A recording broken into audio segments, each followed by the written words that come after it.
जय माता दी। आप सभी को संकष्टी चतुर्थी व्रत कब है, आइए जानते हैं। वैशाख माह के कृष्ण पक्ष की चतुर्थी को विकट संकष्टी चतुर्थी के नाम से जाना जाता है। जानते हैं वैशाख की विकट संकष्टी चतुर्थी के डेट, मुहूर्त और महत्व। वैशाख माह के कृष्ण पक्ष की चतुर्थी को विकट संकष्टी चतुर्थी के नाम से जाना जाता है। इस तिथि पर भगवान गणेश के एक दंत रूप की पूजा करने की परंपरा है। विकट संकष्टी चतुर्थी अर्थात कष्टों को हरने वाली चतुर्थी। हर तरह के संकट से छुटकारा पाने के लिए विकट संकष्टी चतुर्थी पर भगवान गणेश और चतुर्थी देवी की उपासना करनी चाहिए। साथ ही इस दिन रात का चंद्रमा की पूजा और दर्शन करने के बाद व्रत खोला जाता है। इस व्रत के प्रभाव से साधक के बल, बुद्धि और विवेक में वृद्धि होती है। किसी भी काम में विघ्न नहीं आती। आइए जानते हैं वैशाख की विकट संकष्टी चतुर्थी की डेट, मुहूर्त और महत्व। संकष्टी चतुर्थी का व्रत 9 अप्रैल 2023 रविवार को रखा जाएगा। भगवान गणेश के भक्त संकष्टी चतुर्थी के दिन सूर्योदय से चंद्रोदय तक उपवास रखते हैं। इस दिन शाम के समय गणपति का पूजा करना शुभ होता है। चतुर्थी तिथि 9 अप्रैल 2023 रविवार को सुबह 9:35 से शुरू होगी। इसकी समापन 10 अप्रैल 2023 को सुबह 8:37 पर होगी। संकष्टी चतुर्थी का व्रत चंद्रमा की पूजा के बाद ही पूरा होता है।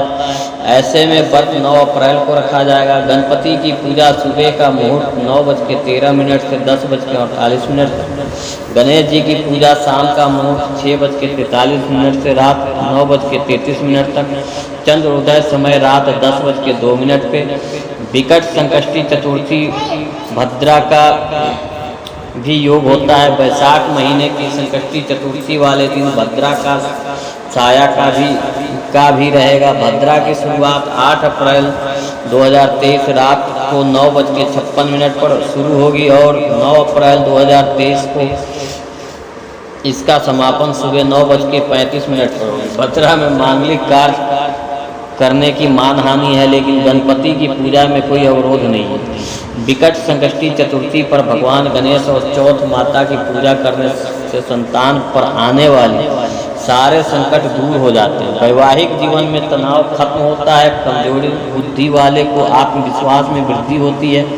घर कारोबार में आ रही समस्याओं से मुक्ति मिलती है। साथ ही रुके हुए मांगलिक कार्य संपन्न होते हैं। कहते हैं चतुर्थी पर चंद्रमा को अर्घ देने पर मानसिक कष्ट खत्म होते हैं। परिवार में खुशहाली आती है। संकष्टी चतुर्थी व्रत की विधि।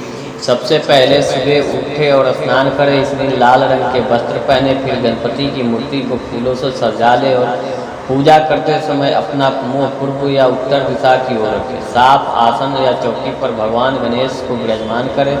भगवान की प्रतिमा के सामने धूप दीप प्रज्वलित करें और ओम गणेशाय नमः, ओम गणपतये नमः कहकर जाप करें। गणपति को रोली लगाए और जल अर्पित करें। पूजा के बाद भगवान गणेश को तिल के लड्डू और मोदक का भोग लगाएं।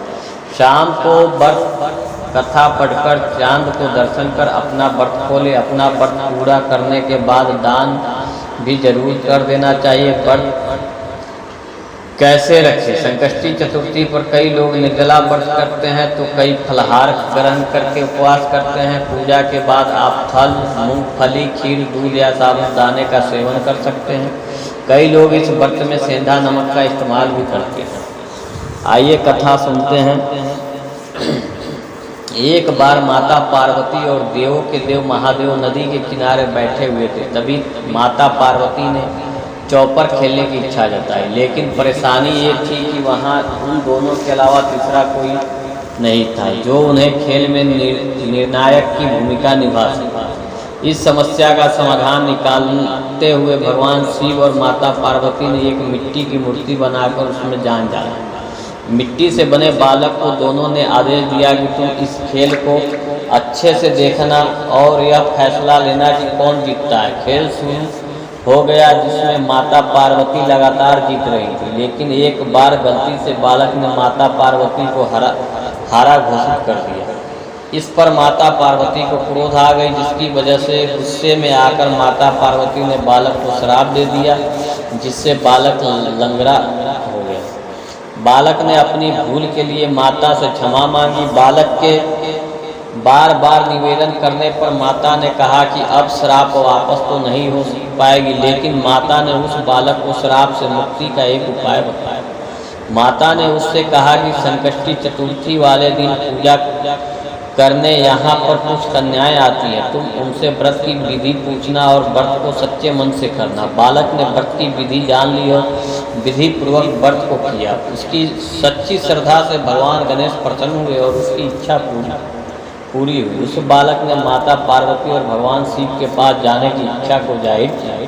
भगवान गणेश ने उसकी मांग को पूरा किया और उसे शिव लोक पहुँचा दिया। लेकिन वह बालक जब वहाँ पहुँचा तो वहाँ उसे केवल भगवान शिव ही मिले। उस समय माता पार्वती भगवान शिव से नाराज होकर कैलाश छोड़कर चली गई। जब शिव ने उस बालक से कहा आने के बारे में पूछा तो उसने उन्हें बताया कि गणेश जी की पूजा से उन्हें यहाँ आने का वरदान प्राप्त हुआ। इस बारे में जानकर भगवान शिव ने माता पार्वती को मनाने के लिए व्रत को किया, जिससे माता पार्वती भगवान शिव से प्रसन्न होकर वापस कैलाश लौट आती हैं। प्रेम से बोलिए गणपति महाराज की जय। रिद्धि सिद्धि विनायक गणपति जी की जय।